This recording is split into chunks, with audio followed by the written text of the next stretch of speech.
The reason why I would like to remain anonymous is because I found that the more I've spoken out about the Children's Aid Society, the more they've gone and made a very concerted effort to make my life more difficult and create problems between myself and my children. So if it means silencing you somehow by using your child as a pawn. Well, if they've already lost their kid, they really have nothing further to lose. They should be speaking out. It's the people who have their kids that should be very careful. I know I'm not alone in everything that's happened to me, but I want people to know that CS actually destroyed my family and didn't help my family at all. They tore it completely apart, and it's not going to ever be back together again. And I blame them. I cannot tell you the anger, the rage that I have, because I know that other children are in foster care, and they're getting abused. Some of them die. It's terrible. I don't know what our words say. We call them Jayawish, that means the devil work is what they're doing. Every opportunity I have to tell people this story, especially in the Jewish community, because people don't know that this is going on. People find it so hard to believe that a Children's Aid Society could act maliciously. It just goes outside of what people believe, but it's true. It's 100% true. I want to tell this story because mine isn't the only horror story out there. And if this can get people into action, then it's worth it. No other child needs to suffer. It's not the way to live. And that's what's so beautiful about our system, because it's collaborative. We sit the parents down. What a concept! What do you need to become a better parent? Not, I'm sitting out here at my little desk and I've decided that you have to take a parenting course, or you have to take anger management, or you have to go, through an alcohol treatment program.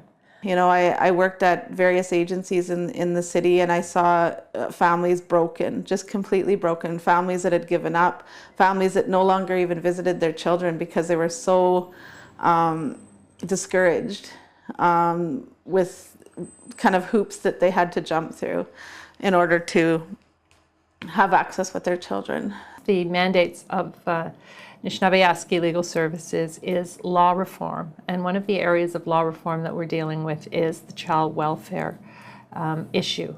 So we have created an alternative dispute resolution model based on traditional Aboriginal methods called talking together. Welcome.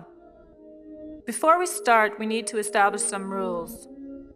In our circle, respect, openness, and fairness are important. We all sit at the same level to remind us that we are not here to pass judgment, but to restore harmony in our relationships. Our circle process takes cases that are involved with child welfare, and it can be anywhere along the continuum. It can be as soon as the family becomes involved. It can be preventative. It can be when they're on the doorsteps of the courthouse.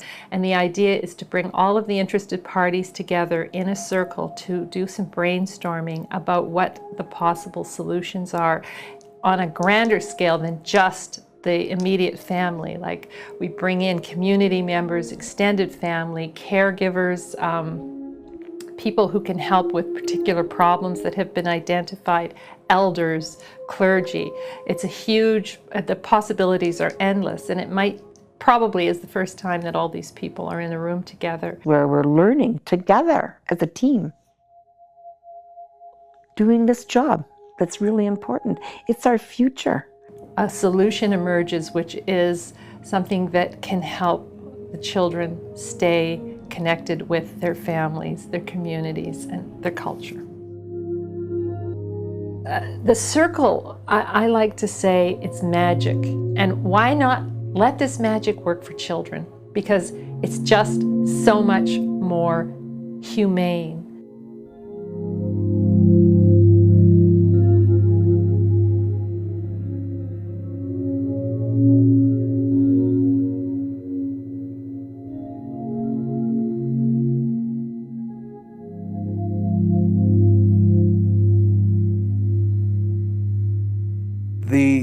Children's aid societies in Ontario have enormous powers. They have powers of search and seizure. They have powers of taking your child and interviewing your child alone without you being present, without a teacher being present. They have the powers to apprehend your child, take your child away, and put your child in a foster home. It's very, very significant. There are no other government agencies that have those types of powers. The potential for abuse is enormous because of the way the thing is set up. I mean, what protection do people have other than hiring expensive lawyers? My daughter was really, really having a rough time. So in March of 7 years ago, she phoned, "Mom, I can't do it anymore. I can't handle it. Could you keep my kids?" And I took her 4 children in. In 2003, I had a very bad drug problem with cocaine, and my son was apprehended. At the time, he went to a group home, and he was bounced around from several foster homes, probably 4 or 5 different foster homes. The big picture came in, said the league will pay you. Well, that made it okay for me. I didn't realize what I was getting myself in. My mom, she tried to kill us twice. I wish she did, you know? She tried to drown us, and then she tried to drown us in the lake. Me especially. Yeah, I wish she would have. This kind of thing means that there's a role, clearly a role for child protection. How can someone not want their kids, man? You know, like... In my heart, I knew I couldn't be a good mother. And that's why I reached out to them, you know. I went to this place called, it was in Etobicoke, called Teens Against Crack and Cocaine. And I went to her and I told her I had a problem. I'll never forget, you know, I had my, and she'd never forget either, there's my little son, a little 3-year-old boy. One of the teachers were going by. I tapped her lightly on the shoulder, and the police came and see me and said I was charged with assault. And all it was, just a tap on the arm. I didn't literally do nothing with her. I had no intentions of harming her. I didn't have none whatsoever. And that's how they took my kids away, my grandkids away. They were smiling. And I thought, how can you be smiling when you're coming to take literally someone's child out of their arms? I was holding my young child when they came in and took the baby right from me. Barely enough time to say goodbye, nothing, no explanation. We had a maid service in Orangeville, a large home that was too big for us to clean by ourselves. So the maid service came in every 2 weeks. The maid service consisted of the person who owned the franchise, who came every time, and a helper. And the helper changed every few weeks or every few months, depending on how long she stuck around. Well, one day a helper came in for the first time, and she reported that when she got to the home, it really needed a cleanup, which was absolutely true, because I don't throw my money away on maids to clean a home that does not need a cleanup. Well, she got in touch with Children's Aid, and Children's Aid came around, and they came in with 2 cops, walked off with our son. I don't know why they came to the school.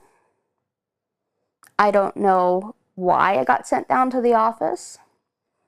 No, they just said that I would be notified and that I would have a court date within 5 days. We have concerns. That was the extent of it. And there's 4 adults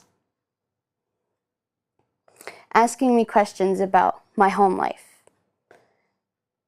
Railroading me with, it's not safe, you're in danger, we're here to help you, your mom can't protect you.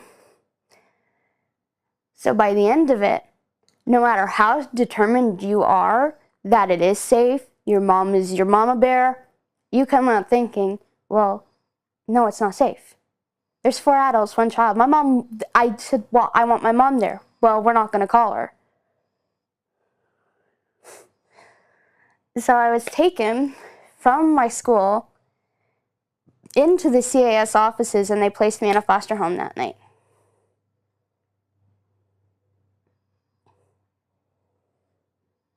Didn't even get to say goodbye.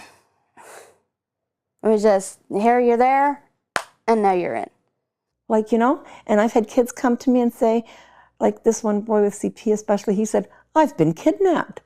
And I said, you know what, you're right. You have been.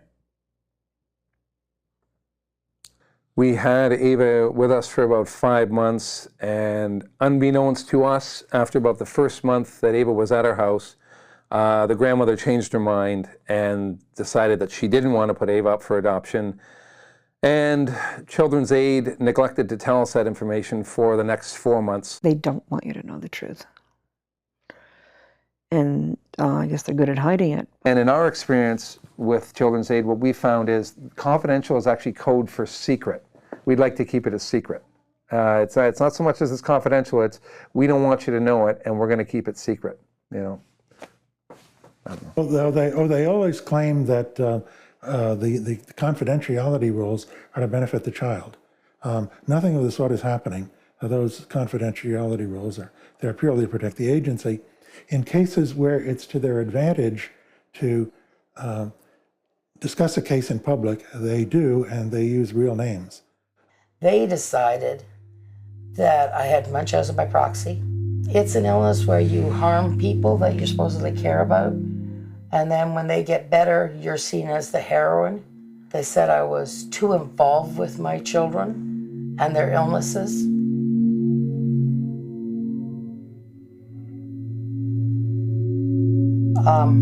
I fought that because I said, look, what do you want me to do? Go to the ADHD doctor every week and say, now what is ADHD? Or do I build on it over the years? Judges would tell me that, you know, I wasn't an adequate mother, and I didn't know how to parent a child with ADHD, which I had done up until the apprehension. When Dylan's turn was up at Kinark, the residential program, and he was to be returned to me, they phoned CAS and said there's no way they're going to release him to my custody. They would only release him to CAS custody. My case was dismissed by a judge who felt that even though I had 5 years sobriety and a home, and that I was his mother and that I loved him, the judge felt that I had no experience with such a child. I assume that there's some minimal standards that society would accept as best interest. So sort of roof over a child's head, food on the table on a daily basis, make sure that they attend school as a minimum standard. We would expect that parents could at least do that.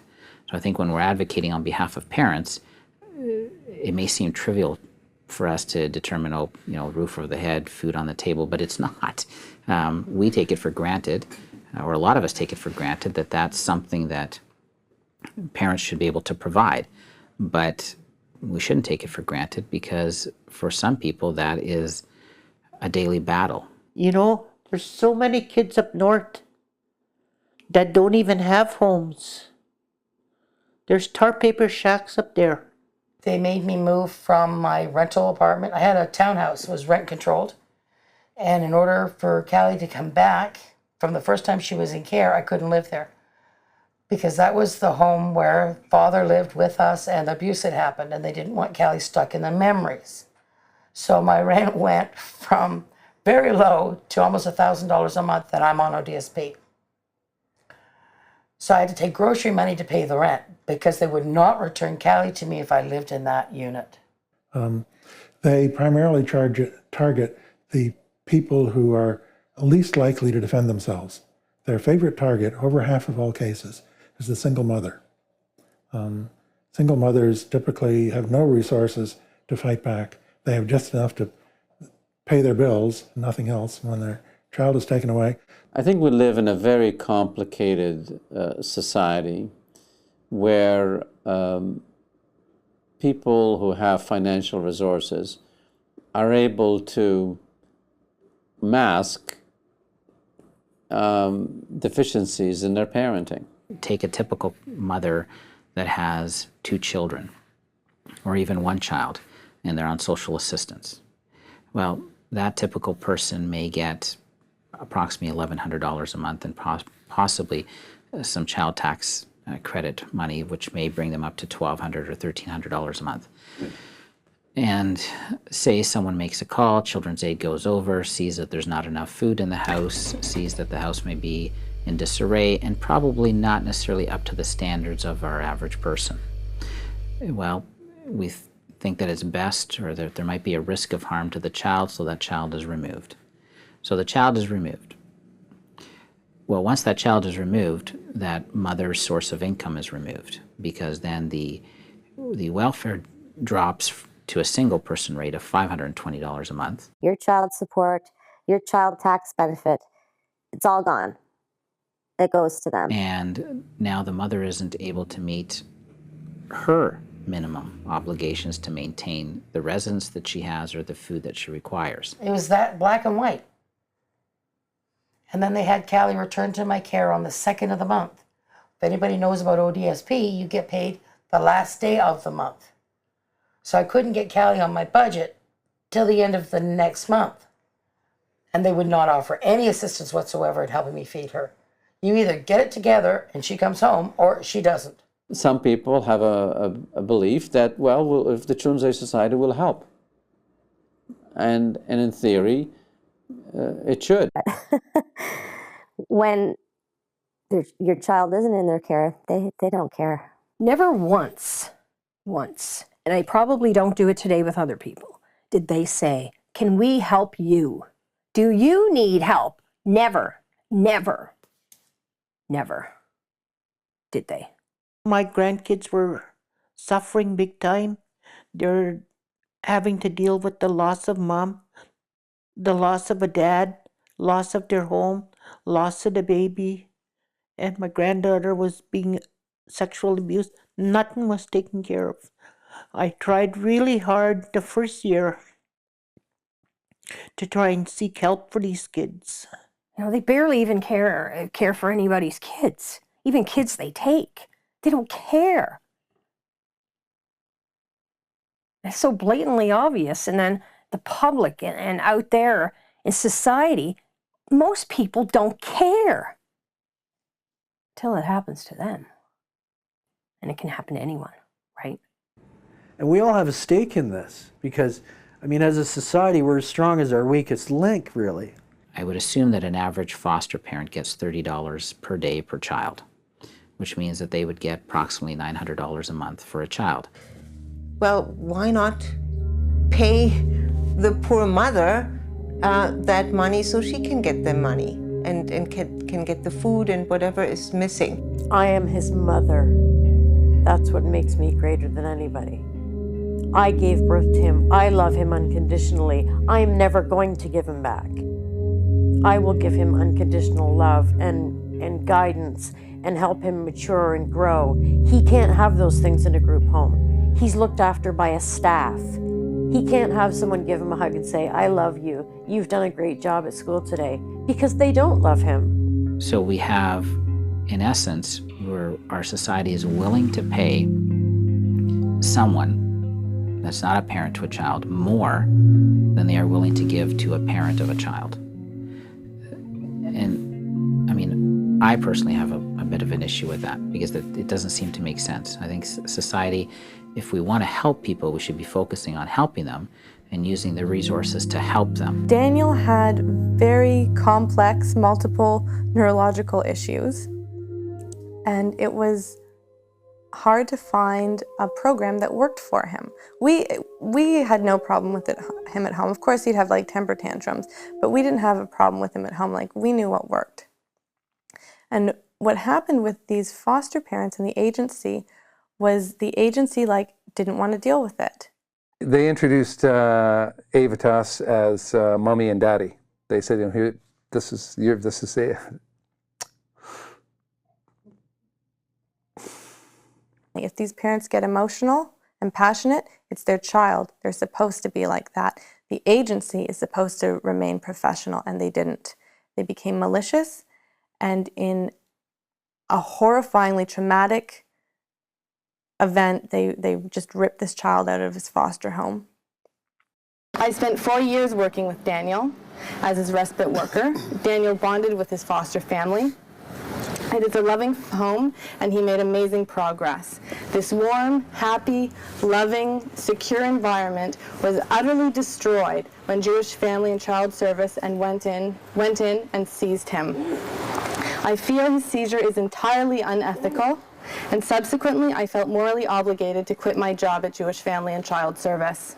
It was absolutely devastating. I mean, I couldn't sleep, I couldn't eat. I didn't do nothing. I didn't know nothing for about 2 days. I was just stunned. I didn't know what to do. Nobody can really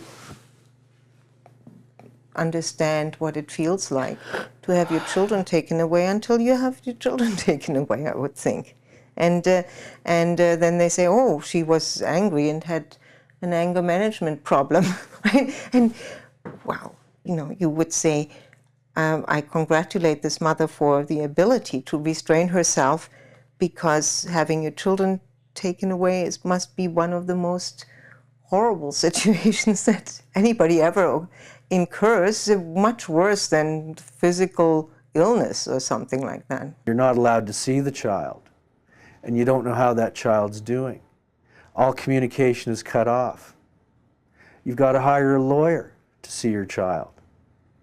You have to deal with social workers who are antagonistic, who are inflexible, who are rigid, who are holding all the cards. It's not a job that normal people can do. How many people can go into a home? A home that is pretty much a home like anybody else, and take the children away from mom and dad. Very few people can do it. It's something that only certain special people can do. Apprehension of children should be a last resort after everything else has failed. But too often it's the first resort. It took a whole year before I finally went to court, and only to find out that teacher I assaulted didn't even have nobody there for her. And not only that, the arm I touched and the injury was on the opposite side. It was a really sad experience. It took us 16 days to get our kid back, and it took us eight months to get children's aid completely out of our life. We managed to get the case dismissed by a judge. I think once you look at parental neglect as a legal issue, then everybody starts looking at it in a way that has little to do with parenting and a lot to do with gathering evidence in order to prove something, whether proving I'm a fit mother or proving you're an unfit person or proving abuse or not proving abuse. And as a result, everyone becomes a private investigator. The Children's Aid started to realize that I had been recording for an awfully long time. And I'd been recording everything from telephone conversations to court appearances to supervised access visits. When a case goes to court, you have on the one side the Children's Aid Society, who has an inexhaustible source of legal representation, of support staff, and usually money. And it is kind of like, you've got all these lawyers on this side and me sitting here. It is kind of like the world against you. Again, I don't have a lawyer. The legal comes with their big fancy lawyer, their workers. You just assume that a lawyer is going to have their client's best interest at heart. The first lawyer I had was an idiot. By the time I had what I thought was competent counsel, it was the counsel that told me to just give them their crown wardship. That's pretty much saying you're going to have your parental rights terminated forever. And although there is ways for a crown wardship to be reversed, it's very rare that that happens, and it's not an easy process. It's very easy for a society social worker to simply tell a parent, see you in court. But the social workers don't give the parents legal advice. They don't tell them what they're supposed to do or how they're supposed to do it. They have essentially only their own experience to go on. They don't have the kind of resources that we're talking about, man. It's very unfair, and there's an imbalance of power that's quite substantial. When you are dealing with legal aid, you're dealing, you know, you don't have expensive counsel. And that is not a good feeling, because I figure if you had enough money behind you and a damn good lawyer, they wouldn't get away with all this crap. Absolutely. There was one occasion at one of the hearings when I was sitting in the waiting room by myself, and my son's lawyer got off the elevator and immediately, for the entire waiting room to hear, said in her loudest of voices, "Your son does not want to come home. He doesn't want to see you. Let's just bring this to a close today. This is a complete waste of time." It's habitual for children's aid to tell the child, your mom and dad don't want you anymore. And they also tell mom and dad, your child doesn't want you anymore. And both of these are false. But as long as the child and the parents cannot communicate with each other, neither one knows that it's false. He's got to wonder why he's not here with me. I mean, I know how I think and how I feel, so I can't imagine how a 12-year-old feels. I just hope he doesn't feel like I've let him down or that I haven't tried. And I don't know what he's been told, so without access to him, I really don't know. I'm not completely happy with the whole concept of the Office of the Children's Lawyer. It all sounds very good, right? Unfortunately, in my opinion, unfortunately, the Office of the Children's Lawyer believes as a policy, at least to date, and you know, maybe that might be reviewed, that a lawyer can intervene in a way so as to make submissions to a judge that are different than what the client wants, based on the perception that the lawyer has about what's in the best interest of the child.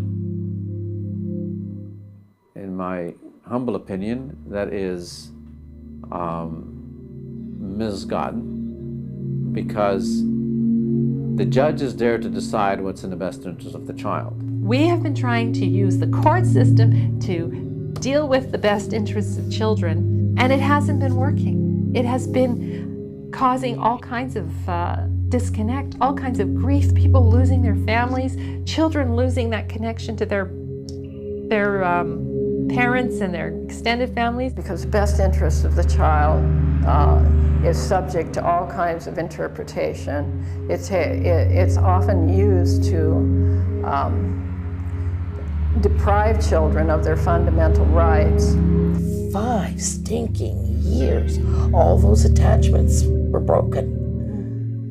And they just wouldn't admit that they did something wrong. Yeah, and I had to really struggle when I came back to form an attachment with my mom again. It took a long time. So often, from the time a child is apprehended to the time a final disposition is made, takes months, sometimes years. That's the tragedy, because what happens to a child who is in the system is not very pleasant. Yeah, CIS decided that the guy who abused me was deserved, I think would be the right word, visitation with his kids. When I was 8, I remember thinking, he hurt me. My mom never hurt me. Why do you want to see me? I think the sad truth is oftentimes a child is being abused and the mother is reporting it, and the level of proof that they're required to give is high. He leads me into the laundry room, locks the door, throws me down. I scream for somebody to help me. Nobody does. The next thing I remember is waking up, naked, crying, banging on the laundry room door. I can't believe people are like that, man, especially towards kids.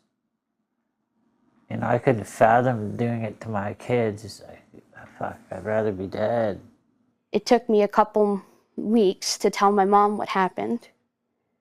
And my mom got on the phone with the CAS caseworker, told her, and said, there's nothing we can do. He's got access.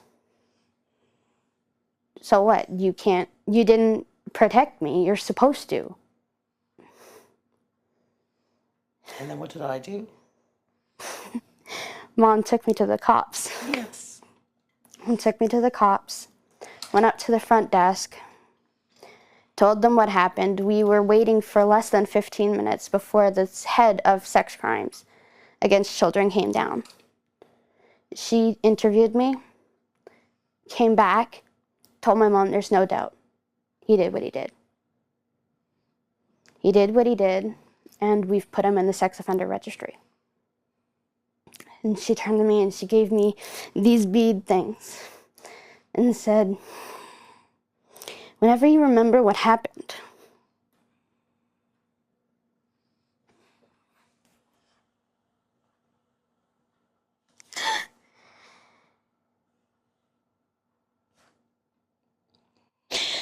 hold the beads and know that it wasn't your fault. Know that you didn't deserve what happened to you. And know that somebody's got your back.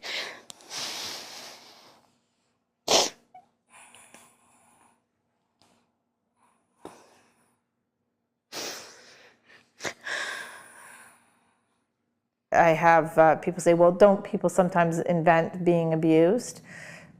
Perhaps it's happened. In the hundreds of people that I've represented, I've had my doubts about maybe one or two. I just don't think it's the kind of thing that people invent. I just don't believe that to be the case, you know. The foster home, for many months with my school schedule, Dad and I had visits twice a week, Mondays and Wednesdays.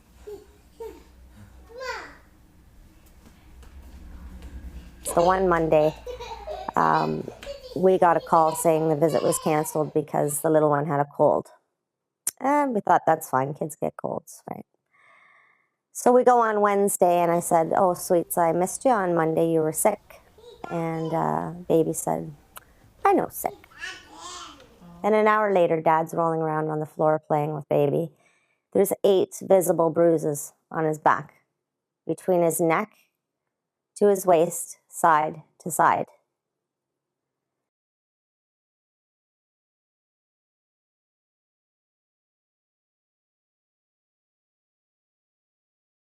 First time there, I fall down the stairs, land on my left wrist on her portable barbecues. She had 2 portable barbecues. I land smack on them. I'm crying and screaming. She opens the door, goes, what the fuck you crying about? I fell. No, you didn't. Get back up these stairs and go to bed. I called for 5 days relentlessly to Children's Aid, trying to get somebody on the phone who could give me some sort of an explanation. And it wasn't until the following Monday. The report was that he didn't need to go to a doctor. It was nothing. He had slipped in the bathtub. I said 8 times. The Wednesday when we noticed these bruises, they were green and yellow in color. So the reason why you didn't send him on Monday is because he was probably still black and blue. How does a small child get 8 individual bruises, different areas of the back, from a single slip in a bathtub? There were 2 bedrooms. Hers was always locked. She had locks on the top of the doors, so she could lock us in our rooms if she chose to. Which CAS knew, because every visit they checked to see if they were intact. And I've seen them close homes where they themselves put in alarm systems on the bedrooms and use that as an excuse to close that foster home down. I quickly learned my place in the house. I was mom. 13 years old, becoming 30. I did the cleaning of the house. top to bottom, vacuuming the stairs. I did the laundry. I cooked the meals. I ran the dishwasher. I even did the girls' baths. Ran the girls' baths for the 7 and 8-year-old. When I got this one little girl, they wanted me to put bars in the window. I said, are you out of your mind? Well, they said, there's a history here. I says, no one is putting bars in her bedroom window. Well, they kept us in the basement. Like one day, they just chucked the food down and they put us down saying we're no good for nothing. It was white people. I have no offense towards you, but like some people are really evil, you know? She would even get mad if the girls spilt a glass of milk. So I was always on edge, quick to say, I did it. So I got the hit, I got the smack, I got beat instead of them. She lived with a guy her son named Leon. He was there. And he crawled in, thought that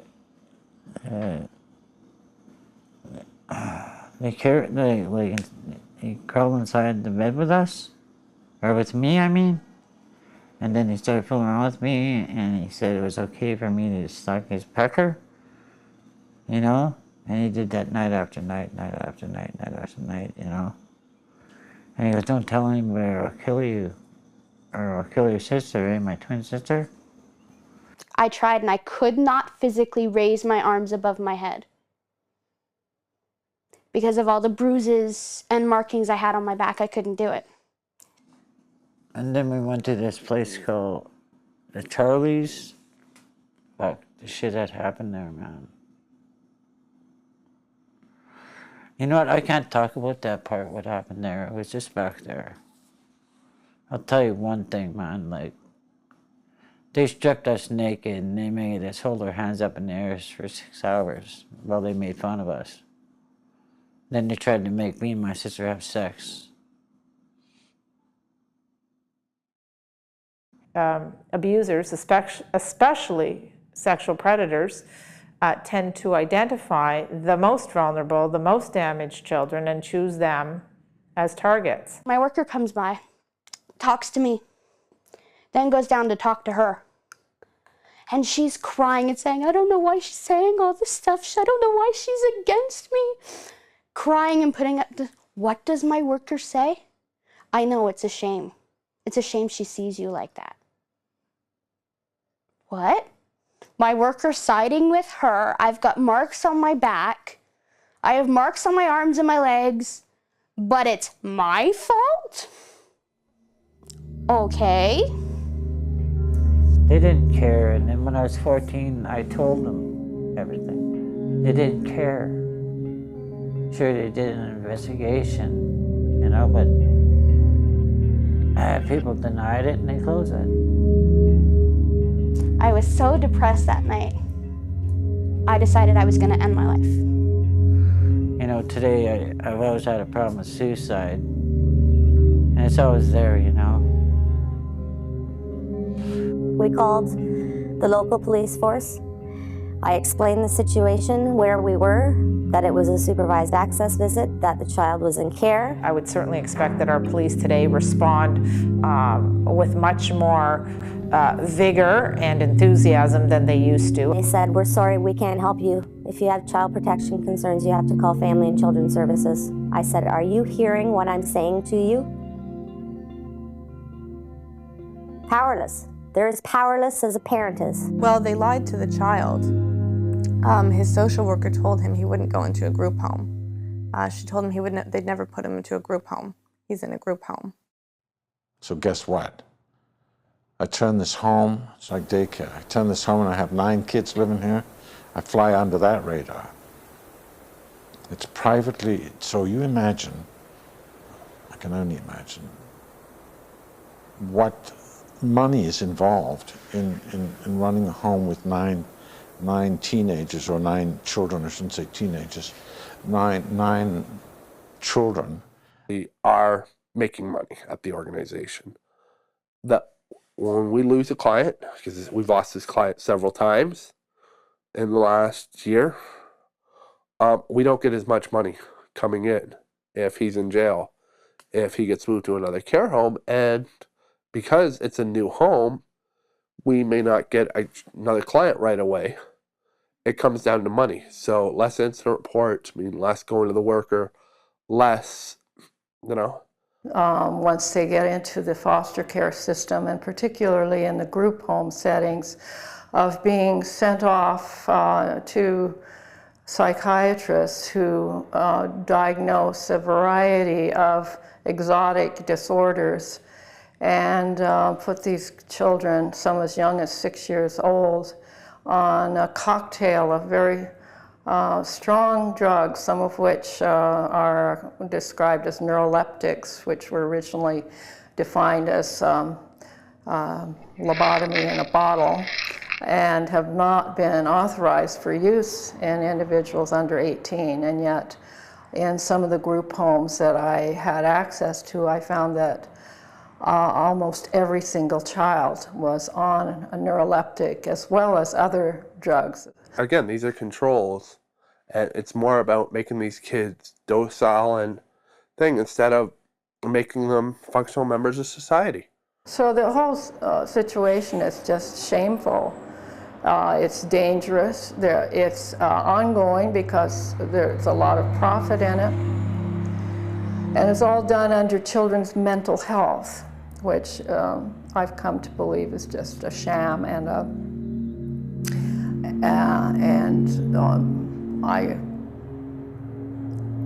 if anyone asks me, I suggest that they find somewhere else to donate their time, energies, or money than to children's mental health, because the state that it's in at present is just giving money to what I consider to be professional child predators, child drug pushers. If we're going to bring these children into care, you need to look at research that shows that bringing children into care and keeping them in care, that when they come out of that system, that they're actually doing better than if they would have been left in their family homes. I think that research is missing. And I think that's really important research that needs to be done, because you need to have something better for children if you're going to take them out of their family homes. They kept on telling me you're a foster parent, not a grandmother anymore. I don't know what the difference is with the legal. My grandkids still call me Gran. You're not wanted as a parent. You know what you are? You're a holding facility is what you are, okay? That's what basically they even told me that. You're a holding facility, you're not a parent. The terminology itself, foster parent, implies that you're acting in the role of a parent.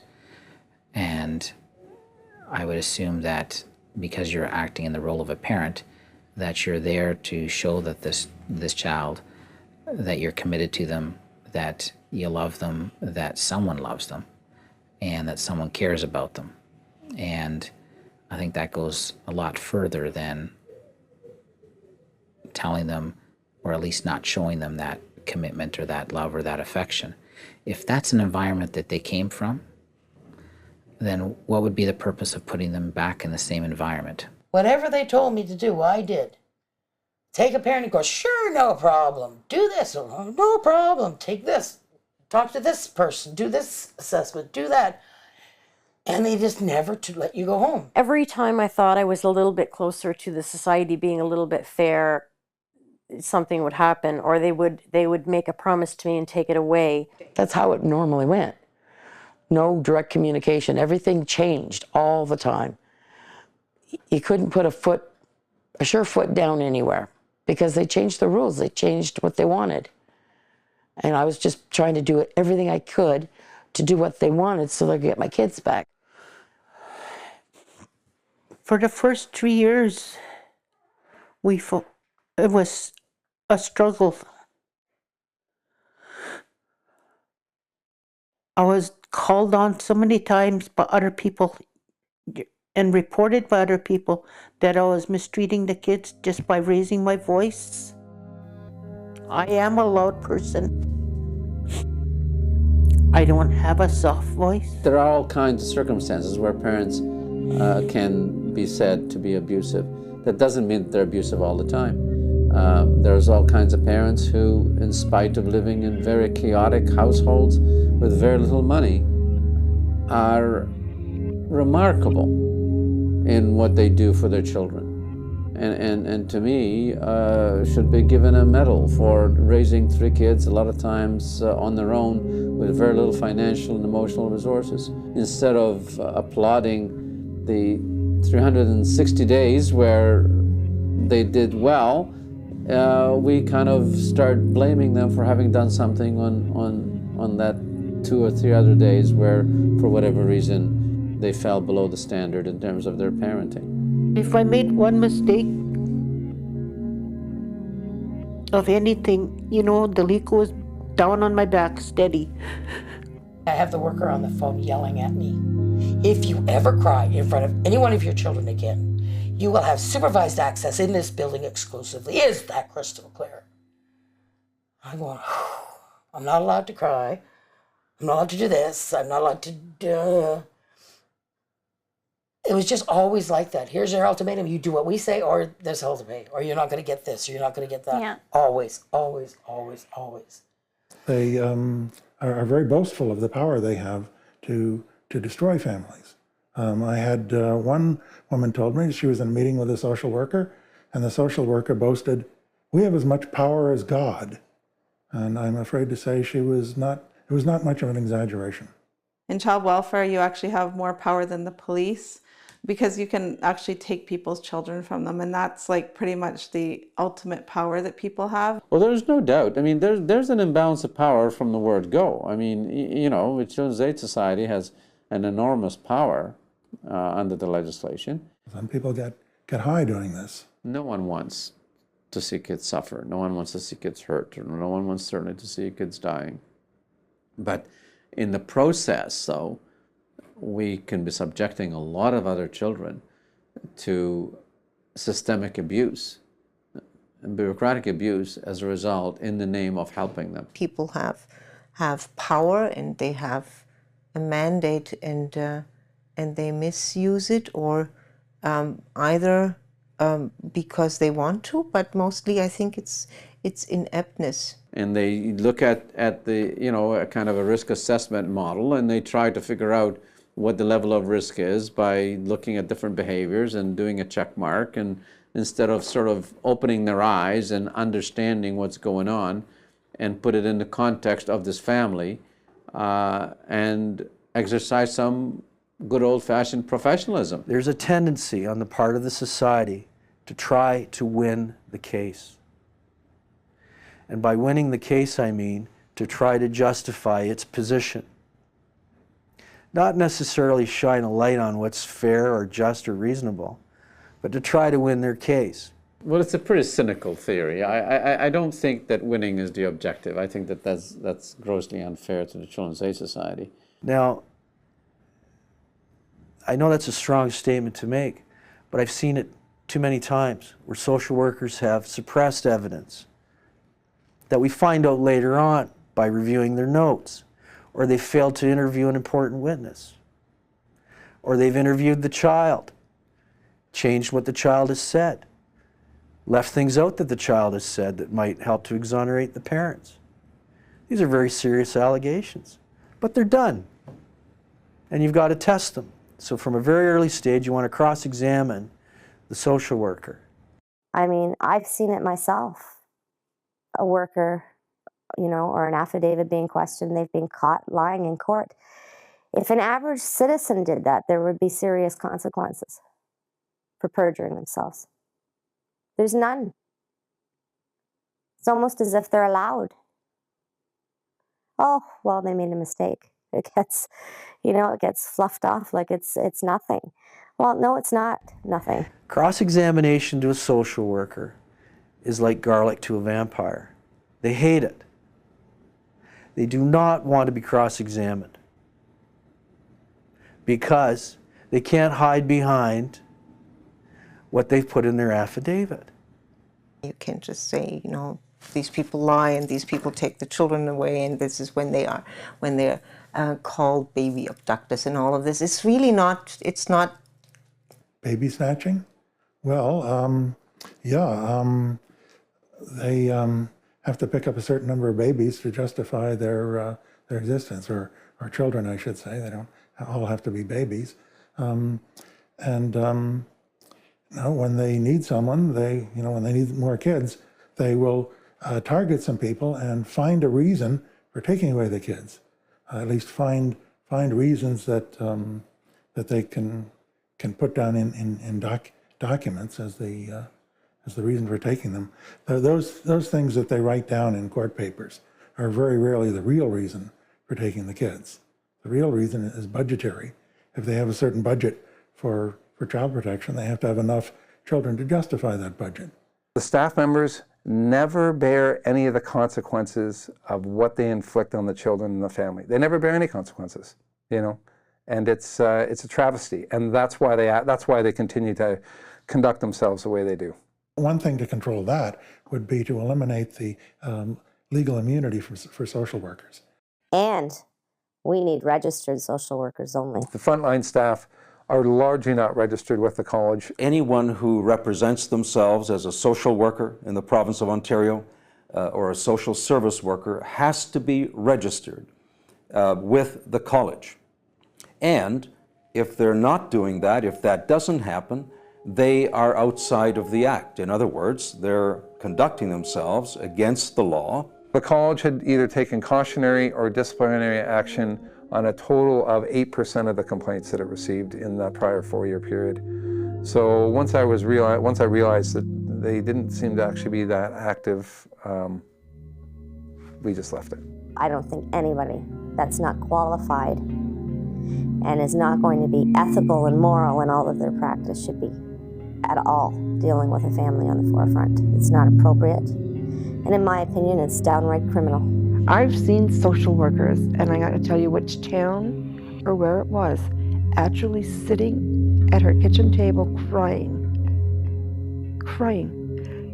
because she didn't know if she could do this job one more day. Because she was forced to ask questions that she felt were none of her business or anyone else's. And she didn't think she could do that job anymore. So you know what? It's not the social worker that's your enemy sometimes.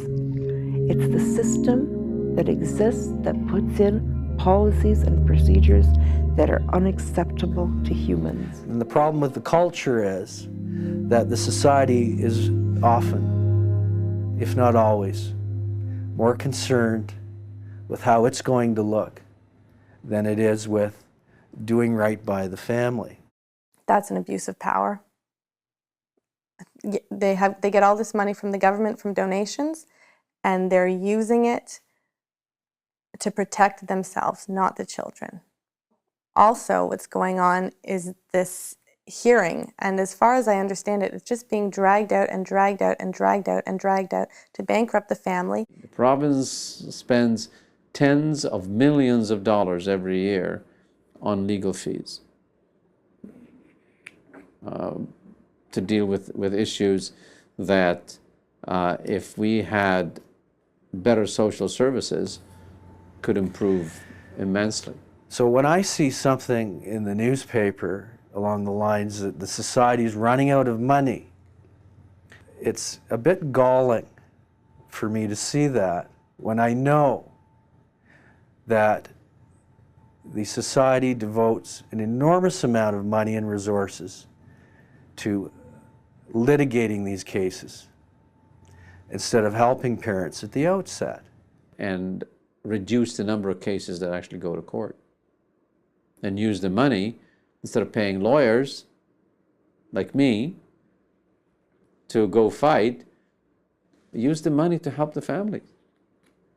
But who needs money when you could have love? If I had $50 million, my son would be sitting beside me. I'm sure of it.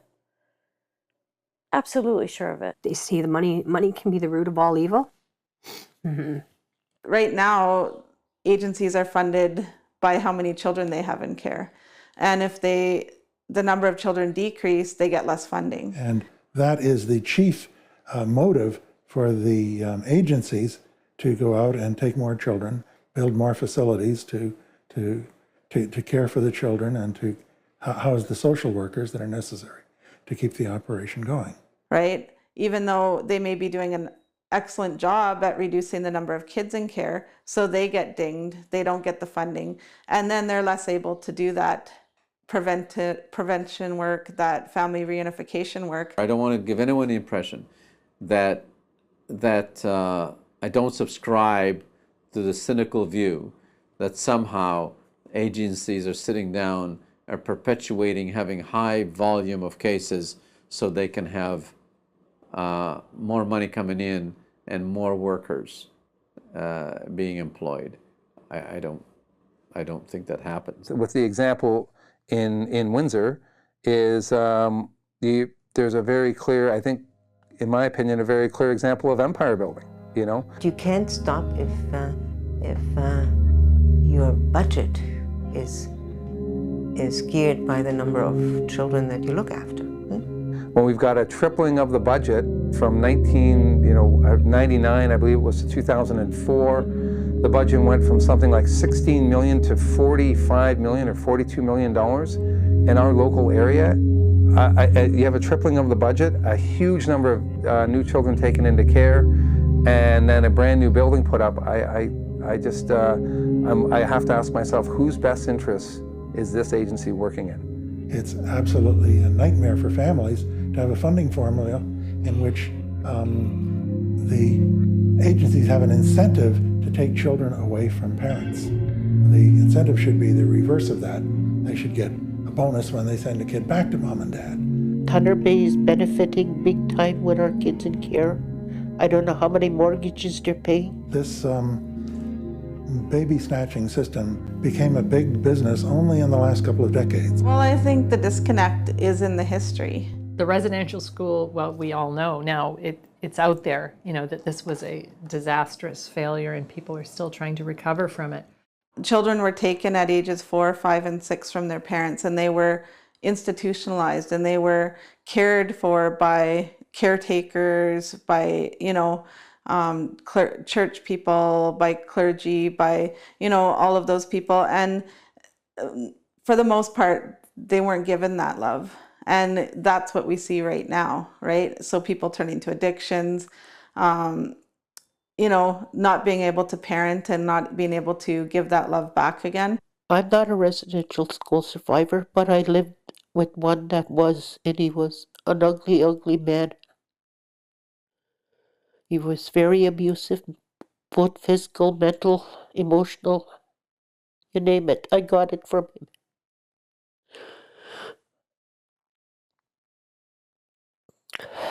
I was sexually abused by him, you know, it's no fun picture.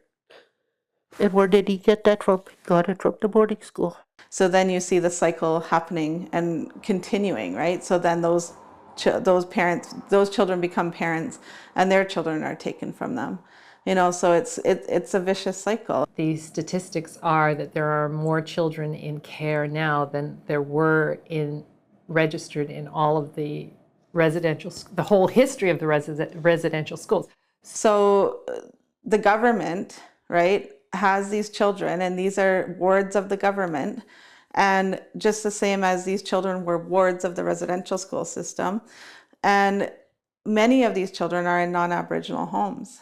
So, you know, whether you have the best non-Aboriginal homes possible, you know, children still hear stereotypes and discrimination and experience racism and all of those things that teach them that they're not important for who they are as Aboriginal people.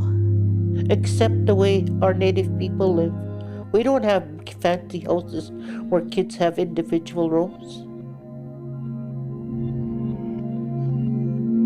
We don't care. We grew up, there was 5 of us, 4 of us in a room. It didn't make any difference. The agency's got to come back to what a Native community is like. Not all those big strict rules. You got to have a bedroom, you got to have this for yourself. Soften up those rules a little bit. They're resilient. We just have to improve what they have. That's all they need. They're not crying for mountains of money. They just need directions or support or to access for help. They're going to feel good for themselves because they help themselves. We need to listen to those people. They're not asking laws. They took the power away from us making a decision about this about this child, and they basically I won't say kept it all to themselves, but which they had no right to. Can't even tell you, this was supposed to be his home, and they just and he was working on believing that this was his home, and they went and they circumvented and they destroyed every ounce of stability he had created in his own mind. It took away my dignity as a person and my parental rights as a mother. We were working as a family. If we could just put Delico aside, we were a happy family. I did nothing wrong. I did nothing wrong. I never abused anybody. I never hurt my kids. I was a good mom. I did nothing wrong. And they took it all. They took everything we had and then some. If they had taken just a small portion of the money they spent on this family and had some help in the home, would have saved mega thousands of dollars, and I would have still had a family. I was denied access with them.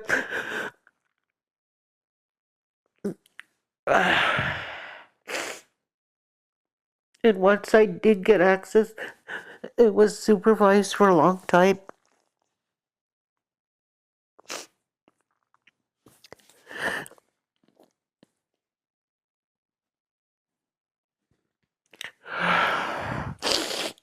I didn't know nothing about reviews or anything. I was told I could have a review for my house being closed. I didn't go. I didn't know what to do. I didn't take no other professional with me to help me talk.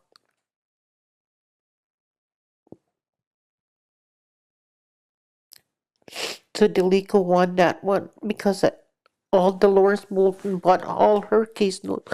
I told you I'm not a paper person. I never keep notes. To this day, I still don't keep notes.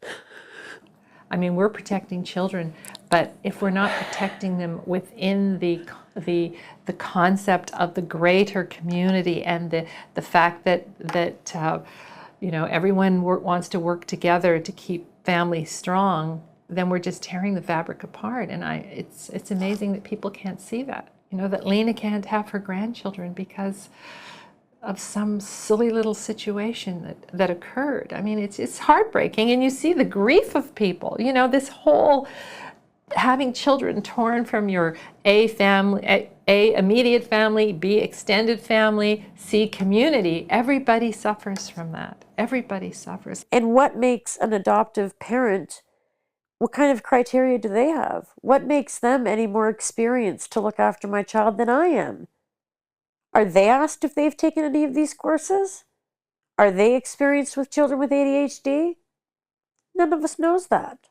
There's a child's health file that's on file, and even though we were the adoptive parents who were supposedly going to adopt this child, we never received that health file. Never knew anything about that health file. For one thing, the agency, when they wanted the family to come to a meeting to comply with them, they would hold Daniel's extracurricular activities hostage. They would say, unless you come to mediation with us, we're not going to allow Daniel to do this extracurricular program or that extracurricular program or anything like that. So essentially they're punishing the child because they have an issue with the foster parents. It's not cool, it's not fair. It's Yeah, I expected them to take my son, my beautiful, innocent little boy, to a loving, caring home. Isn't that what a foster home should be? Should be, but it's not. Since the political will is not there to abolish the system, everyone should be looking at ways to open up the system and get as much information about it as possible. Well, see, and I don't actually think they realize, like, because I didn't realize how much power that I had until I left it. I think the power that was given to me, I didn't abuse it, but I didn't understand how to appreciate it and still work it.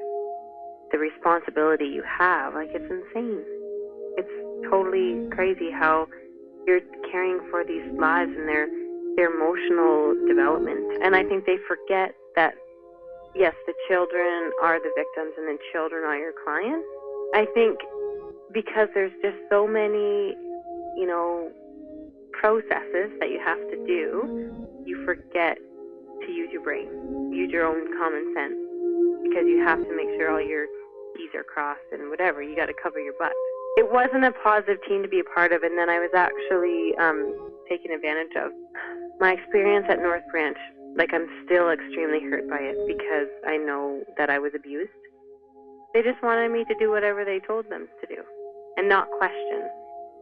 So I came in with this perspective of, hey, like, how can we empower the clients to better their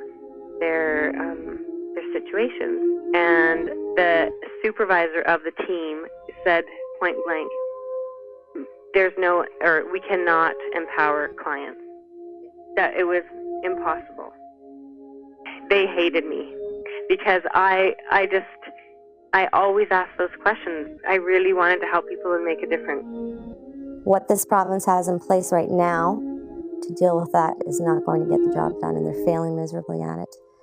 And it needs to be dismantled from the bottom all the way up.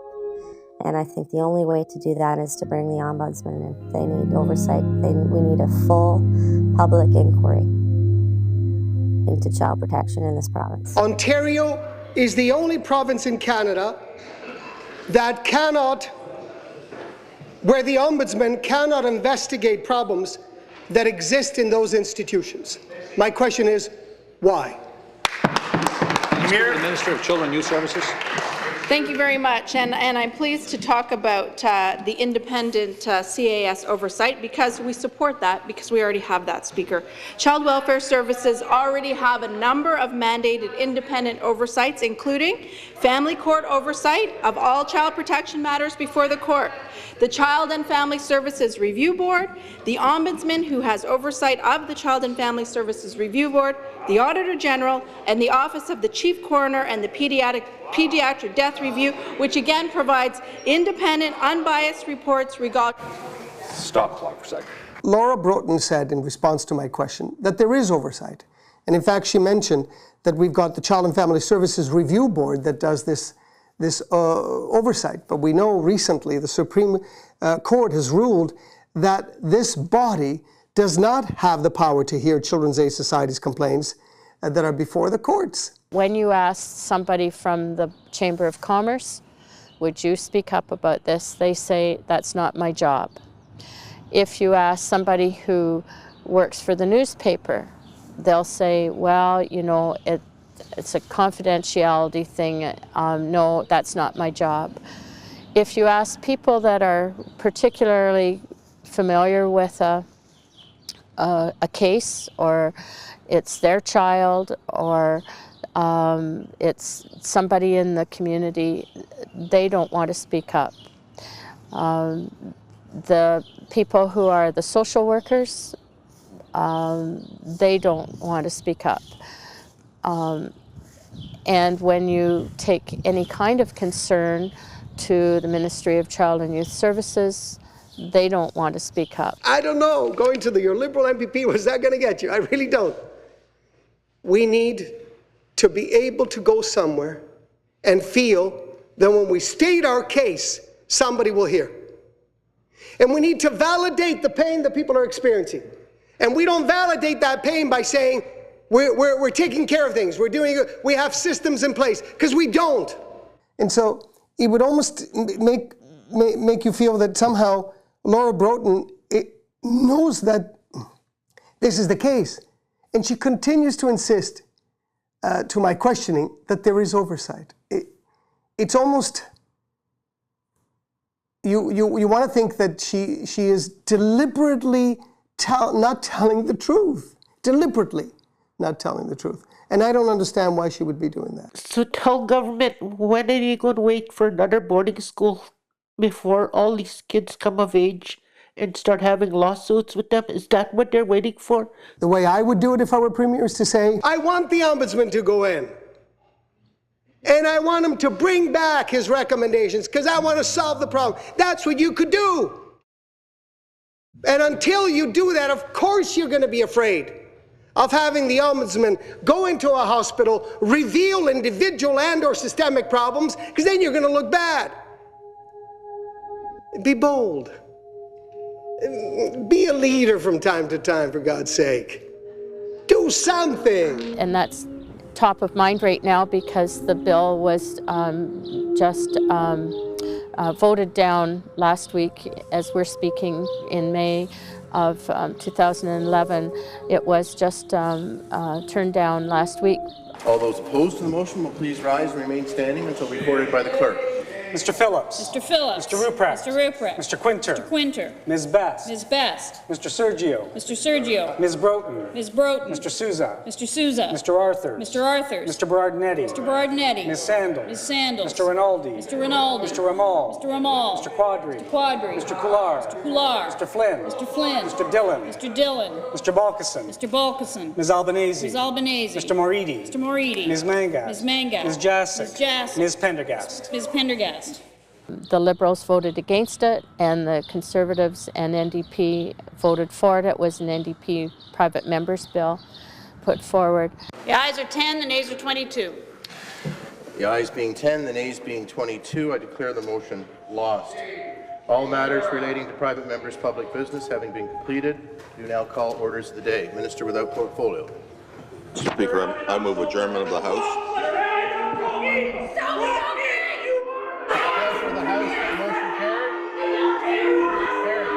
Stands adjourned till Monday at 10:30 a.m.